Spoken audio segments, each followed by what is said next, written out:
The following content includes a discussion of a tragic real-life situation wherein a 14-year-old child took his own life. The scene is described in specific detail by the Spalding technicians who were present for the cleanup, but no images are shown.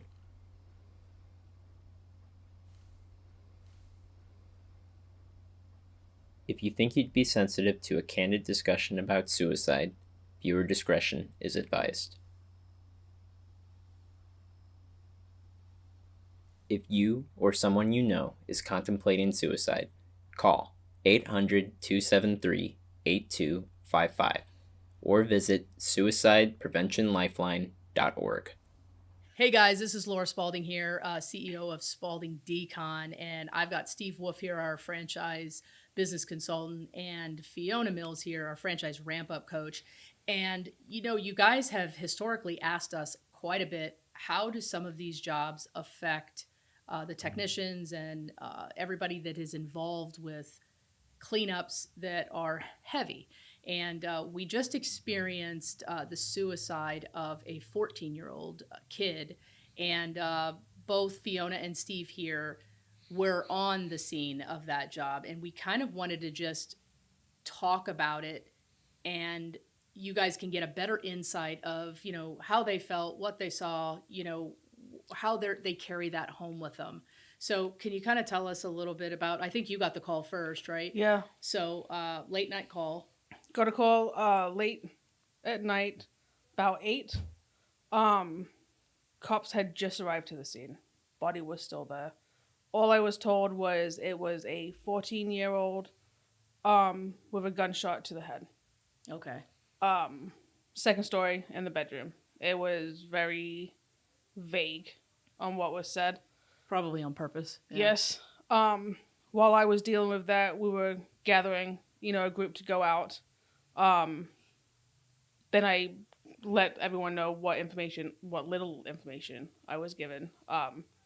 Went to head to meet at the site.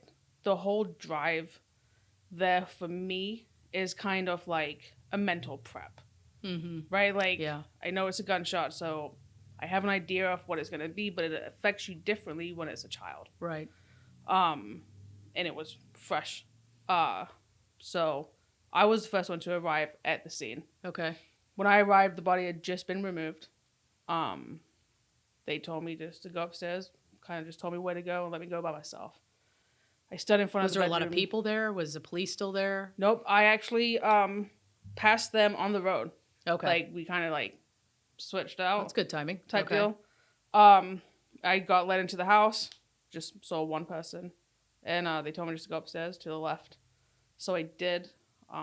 Stood in front of the door for a few seconds just to, just brace myself for it. When I opened the door, it was just pool of blood on the floor. And then, to me, it was actually one of the biggest splatters that I have seen in a specific area. Do you know what kind of gun was used? No. They said the guy that was there told me that it was a shotgun, but he couldn't confirm that it was a shotgun. That's probably why there was a big splatter. But the splatter would go with a shotgun. Walked in, and it was just a really big, heavily saturated pool on the floor and on the rug. And on the wall, it was just... It's almost like what you would think a splatter to be type thing, like right. Up and off to the sides. All over the blinds. You could see skull fragments, chunks of brain, just sporadic. Yeah. So by the time I came downstairs, spoke to them, let them know, how we were going to clean it up. Steve got there, gave him a rundown of, a heads up of what to see, what to expect, what the scope of work was. Yeah. To add to that, so got the call that we needed a team for that late night bio. So I was the one tasked to come to the warehouse here, grab our stuff. I loaded up the box truck while it was raining. It was dark. I was by myself. Yeah. I expected a bio. I knew it was a suicide. I picked up another one of our techs, Mario, on the way out there. And it was raining on the way out there. So we're going slow. This place was in a very isolated area in the woods, Took us a while to get back there. All I was really mentally prepared for was it to be a suicide. Once we got to the scene, I could feel that there was a lot of tension in the air. Everybody, even Fiona, wasn't her typical self when you arrived to a scene with her. Right. It feels very heavy. it Is wa- the way I Yes. describe it. It's very heavy. Even Yeah. the air is heavy. Yeah, it Yes, is. absolutely. So we get up into the room. She's showing us what the incident is, what is our game plan, and that's actually the first time that I was told it was a 14-year-old boy, Okay. and I lost the strength in my legs. I didn't know what to do. I lost, my face went pale, Right. and the reason is I have a 15-year-old son, Right. and It's just too similar, right? looking at the scene, that's what I saw. Yeah. I saw my son there. Right. Right. Yeah. So, is it the house kind of full of family and friends, or what's the? No, so there was a family member was the point of contact. Okay. He was the only child. His parents were in the downstairs room. They pretty much stayed out of sight. Yeah. They wanted to stay in the home while we were. And they were home when the shooting happened. Yeah. Yeah. I guess everything seemed normal prior. Had dinner, was hanging out. He went upstairs, he bathed, did his little nightly routine. Yeah. They said he would listen to music in his AirPods, and then they heard it. And they went upstairs and they found him. So we never really know what the why is, right? We kind of most of the times we don't ever really know the whys. You know, very very few people ever let us know that. So, you know, what were you thinking the whole time when you're cleaning this up? Like, is it a silent cleanup? Like, are you guys talking? What are you doing? For me, the biggest thing was, as a father, looking for clues. Oh, okay. Looking for clues of what might have triggered What him. what have caused it? Okay. What am I not paying attention to? Right, for your kid, right? Because you don't want to go through that with your kid. And the truth is that these kids are under a lot of pressure. And it's, you know, I'm in my 40s. We didn't have social media. I cannot imagine being a 14-year-old kid right now dealing with social media and dealing with the pressures of everything else. You know, when you got bullied in my day, you got bullied at school and then you went home. Now it follows you. You can't escape it anywhere you go. get cyberbullied. Right. Now. Right. And You know, it's you know, Constant part of reminders of it. well, part of me wonders, like, did that have any play in it? And my mind just runs like, what could it have been? Mm-hmm. Right. And I don't know. Do you think that, like, what could have caused a 14-year-old boy to say it's no longer worth it? my mind. When we come to these scenes, my mind is constantly just trying to figure out why, right? Right. Like what led to this outcome. Mm-hmm. You know, you go into his room and you look around, and he's got, you know, like trophies. He's got like a balloon, some cards. A typical kid's you bedroom. know. Yeah. And like you see, he has everything, Right. you know. But it's like there's something deeper, you Right. know, going on. It's They said- everything on the surface, but that's not everything. No. Yeah. And they said like he didn't leave a note or anything. Like they're left wondering as well. You know, You know, that like- was one of the things, again, that was hard for me.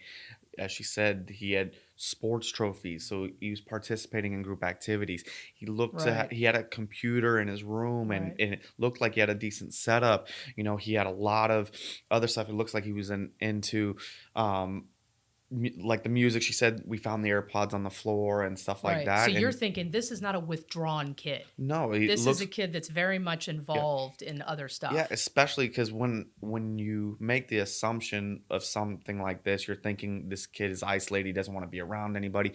Right. But with the sports trophies and stuff like that, and they were team sports, you're like, he's around people. So you would assume he has friends. He's making friends. He's out and he's being healthy, active with everybody around him. So what is making him take this step?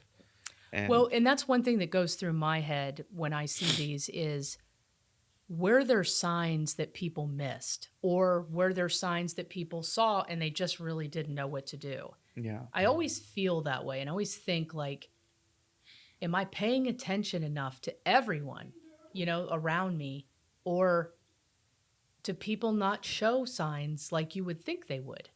Like, did the parents, you think, have any sign that this was a potential issue?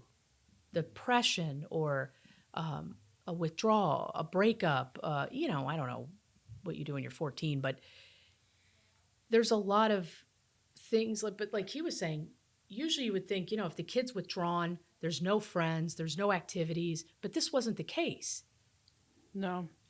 I mean, you can tell, like, he hunted, right? Mhm. There was actually quite a few guns in his room. More than you would expect for a child small to have. caliber rifles, handguns, Right. stuff like that. He had a mounted deer head on his Right. wall. So this family participated in sport hunting, and this was Yeah. probably a part of their family. Absolutely. So this wasn't unusual for him to have a gun or know how to use it. Like, that was the norm for him. Right. Yeah. But looking around, it was probably one of the most quiet biohazard cleanups I've been on. And I'm sure all our minds were probably going the same way. Yeah. It's just heavy. It stays heavy on you when the drive home, to me, is like the worst part. That's where you're just kind of Processing everything. Yeah. Yeah. Processing it, cataloging it. And it was Yeah. like 3:30 in the morning, driving home Right. with that thought. But the thing is, you can't unsee that. No. You'll never be able to unsee it. So I actually didn't sleep. Not until about 6:00 in the morning. I finally fell asleep and then woke up within like a couple hours. And you couldn't sleep at all, right? No, every time I closed my eyes, I saw the scene. Right. I And was then you thinking of my saw the son. correlation of your son. And the tricks that your mind plays on you. Right. I saw my son in the scene. Right. That was the problem. Right. And I was afraid to close my eyes. Right. And I came in the next day to work to try to push through it, and I got myself to the point I was so exhausted that my body wouldn't let me move forward without going to sleep. Okay. You and I had chatted the following day at 7 p.m. and I was Mhm. still up. I had gotten here the day before at 6:30. Right. Went home. I was home for an hour before I volunteered to go to this Right. job, and so 24 hours with no sleep and Now, even let me ask longer. you, you've been on suicides of adults. Hmm. Did it impact you differently than this particular 14-year-old? Absolutely. It did. You felt differently. You had the different visualization, everything. Yes. So I don't know what it is, but I was never connected to as much to any of the adults, even though I've been in some of these bio homes and I've seen hobbies that are related, Right. like music. I saw one that had rock posters that were signed and I loved all the bands that were there. I saw sports equipment that I Right. loved, stuff like that. But to go into a kid and just like it connected me so much because it was my own kids that brought Mhm. me to connect with that. So What about you? Do you feel differently when you do suicides of children versus adults? All suicides affect me, Okay. but with it, like, they really affect me. But with it being a child, it was like that much worse. So like last night, so 24 hours, right? I was like so tired, I couldn't sleep. And then when I finally was like starting to drift, when I closed my eyes, I actually like saw, as though it was like a photo, the floor off the bio. Okay. Like as soon as I closed my eyes, like I saw it, and I was like, oh, I'm not sleeping now. It's so even 24 hours later, it's still in my mind. Now, do you know what this child looked like? No. Okay, so even the fact that you don't even have a face to what you cleaned up, it does that change anything, or would it have been worse had you seen a face? I feel like, to me, I think it would actually be the same for me. Suicides, they hit hard for me. I've had someone close to me commit suicide, so it's... Is that why you think it hit you hard? or do you just think you have a different approach to it? I think it's just I put my heart into everything. Okay. Right. So when I go to clean a scene, I'm looking at it. What if that was my family member? Right. Like it's almost So like you I always put your family in the situation, like you're empathetic about it, and that you Yes. want to put yourself in the position. yes, like I How try would you to handle it? Yeah. Do you do that every time or just on suicides? No, I do that with all bios. You do? Actually. Okay. I really emphasize with them. I try to do right by them, right? Because that's their loved one. So I have to treat that as though that's my loved one as well. Right. You know, the extent I would go for a family member should be the exact same extent Of course. I should go and for that's them. one of our core values is empathy, of Yes. course. And if you can't empathize with these people's situation, then this probably isn't the line of work for you. Yeah. Right? It's not a job. It's not a spilled milk.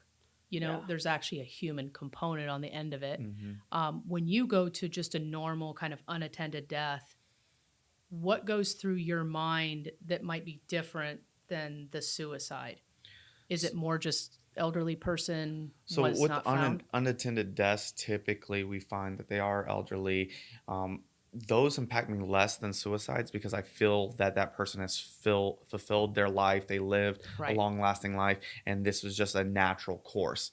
Suicides to me are unnatural, and for them to take their own life, then something told them that living was worse than dying, Mm-hmm. and that it hurts no matter if you know the person or not. Agreed. Is why who wasn't able to talk to this person and say your life is valuable to me, Mm-hmm. not just you.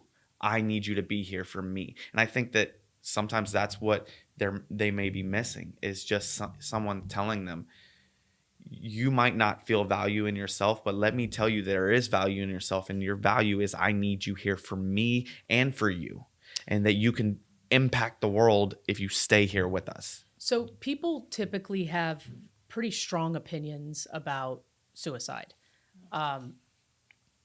I would like for us to kind of share how we feel, what we think of it, if you don't mind sharing that. Like, and obviously everyone's approach and sentiment about it either comes from, you know, what happened growing up or, you know, what you've experienced in your life.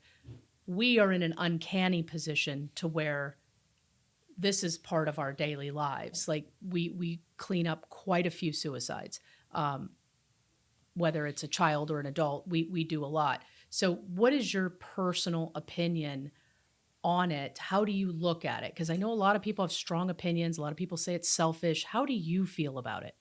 Suicides, it is a touchy subject. To me, suicides, obviously the person who commits suicide is struggling, right? They're dealing with stuff that people don't even know about. Even if they share something with you, it is so much deeper for them than what they share. The pain that they may be feeling, I feel when they do take their life, I actually, like, to me, that pain goes on to their family.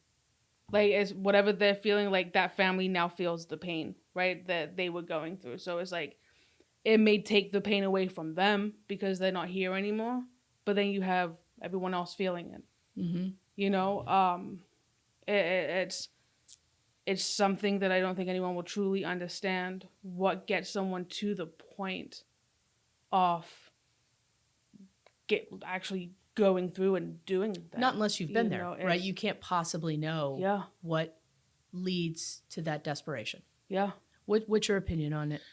So I'm kind of split on it, and I take it as a case by case basis. The reason why is we've talked about in talking Decon where murderers take their life after they're convicted and stuff like that. To me, you did us a favor. Yeah, good riddance. Yeah. But in situations like this where I think that they feel desperate and they needed someone to talk to and they didn't know how to vent. And a lot of times that's the issue is they just don't know how to express it, don't know how to put those emotions into words to somebody properly. And I mean, honestly, that's something that I battle with.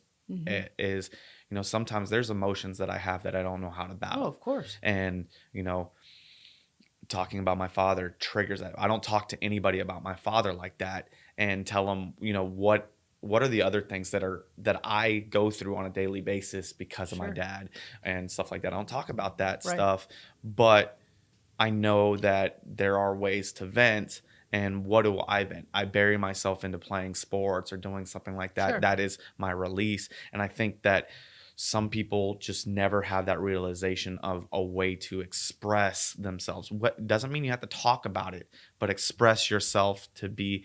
That's like one of the things I do say about my dad is when I was younger, he liked to skydive and he was gone a lot and did a lot of traveling and stuff like that. And my connection to him now and the way I express myself, I travel for flag football. I do something that my dad did. Sure. And you know, that is my way to vent and express that Sure. anguish that I have that he passed. So what you're saying is everyone copes in a different way, Absolutely. and that might manifest itself as traveling, or it might be a deep, deep depression that people can't get out of. Absolutely. And so back to the question is I definitely have a mindset on the suicides for people that just don't have a way to vent, and then those that are using it as an escape because they got caught or punished based on the criminal. So I have two different mindsets on that. That's interesting. I have, been doing this for 16 years now, and I've seen a lot of suicides even before that. And I probably have maybe an unpopular opinion, but the way that I view it is that it is your life and it is your choice to make in everything that you do in your life. Whether you decide to go to school, whether you decide to get married, have children, whether you decide to work at shop A versus shop B. Ultimately, the demons that you live with, no one will understand but you. So if they are too heavy and you simply think that you have no way out, then I don't think that we have any right to judge that. I certainly don't. You know, we look at this particular case of a 14-year-old kid, and I don't have the same thoughts on a child that I do with my opinion that I just stated, because I think there is so much evolving and changing in a 14-year-old's life. So, whatever it is that's bothering you now, in 10, 15, 20 years, you likely won't even remember it. I can tell you that, I barely remember people's names that I went to high school with. I don't remember. They were very insignificant, and no matter what the battle was at that point. But when you're an adult and maybe you struggle with mental health stuff and it's just not getting better, when people say, "Oh my God, that's selfish," I don't think that's selfish. We can't possibly know what it's like to be in that person's shoes, and I just think it's really important that we don't pass judgment on it. I don't know if you guys have ever had conversations with your friends or family about stuff like this, but if I ever had a terminal illness, I would probably finish it myself than live for a year or two suffering and being a burden, to my family. So there's certain situations to where, it would warrant me to do that. That's the choice that I would make. In the same situation, you might make a different choice, and that's okay. Yeah. But I think it's just really important that we're not judging these people. Yes, people, their families and friends around them are going to be sad, but if you were that close to them, you probably know that there was a struggle. I think one of the other things is just, especially with kids, we need to make sure that we're paying attention, we're watching Right. for the signs, we're explaining. One of the things that I do with my son, and I think is important with kids, is helping them understand their own emotions when they're growing up. And even myself, when I was growing up, I didn't understand my emotions, what I was going through. And without that mentorship, whether it was from my parents or from even their friends helping me guide my emotions, who knows where I would have went, whether not necessarily taking my own life, but maybe down the wrong path or Right. doing something wrong because, I snapped for anger, I snapped for anguish or pain or Sure. whatever. Sure. We as adults have to help these kids understand and let them know that there is an outlet and that we are here as loved ones to them to make sure that their life is as easy as possible going forward. Yeah, and I just feel bad because maybe kids feel like they don't have a place to go or they don't have anybody to talk to. Mm-hmm. So that's hard Yeah. because if they don't want to tell their parents, who do they tell? And especially if they're not used to talking about their emotions. Yep. If they don't have Yeah. that open communication, then they just feel like they have to keep it in. And I mean, 14 is such like a crucial age. Like you're going through so much Yeah. at that age. It's almost like you're not even going to be logical with your thoughts. Because of all your hormones and Yeah. everything Yeah. else in play. But I think it's extremely important to have open dialogue with your children or friends, family. Yeah. That it is a safe place to talk, no matter what it is that you're talking about. Right. One of the biggest struggles that I've had with my own teenager is his fear of letting me down. Oh, that's interesting.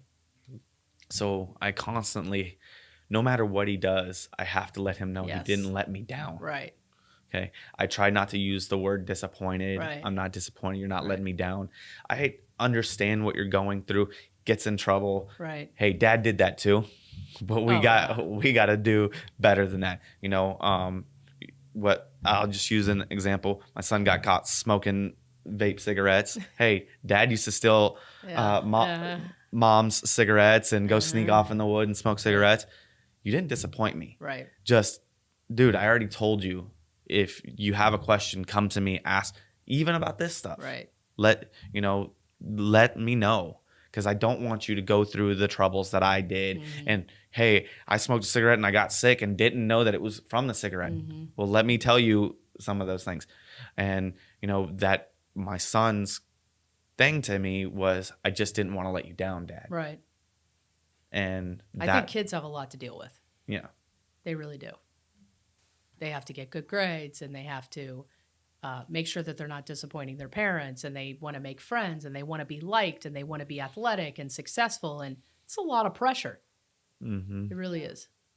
So how do you debrief from something like this? Like, how do you get past this? Honestly, for me, one of the things that is helping me move forward is talking about it. Okay. That's great. We With family or with like coworkers that just saw it, or coworkers. I sat down with my wife and talked about it. yeah. I haven't had the strength to talk to my son. Yeah. I'm not going to tell him about this situation, but Right. I have to talk to my son. Sure. That's one of the reasons I volunteered to do this. You asked me to sit down and do this, and I knew that this was part of my Mm-hmm. progress to get forward. And if I Right. don't, it's going to stay with me. Mm-hmm. So just talking it through. Sure. What about you? Talking about it. Really, just talking about it with talking about it. people that haven't been there? I talk about it like with people at work that's familiar with it. When I get home, I do just like I gotta get out what I'm feeling, type deal. And then it's just a matter of time to just process it. Right. Processing it. I mean, when it comes to suicides, honestly, it takes time. It's not just like 1-2 days and I'm done. It's like I know next week I'm still gonna have it in my head. Right. It's just a matter of time process. Well, the whole grief process is time in general. Yeah. For the parents, for anybody, friends, and for us. I hope the parents didn't see what we saw. One of the things that's going to be burdening on me is the location of this was close to a family member's house. So I will be pretty much driving by that road a couple All the of time. times. Yeah. Yeah. So it's going to trigger me probably every time I drive by that area. And I don't think that's abnormal. I still have that happen to me. And it's amazing because I can drive around the city and go, I clean that up, I clean that up, I clean that. And I remember this stuff. But it's the significant ones like this that you'll never forget. It's just you have to be okay with it. Mhm. It's the grief never goes away. Yeah. Right? Yep.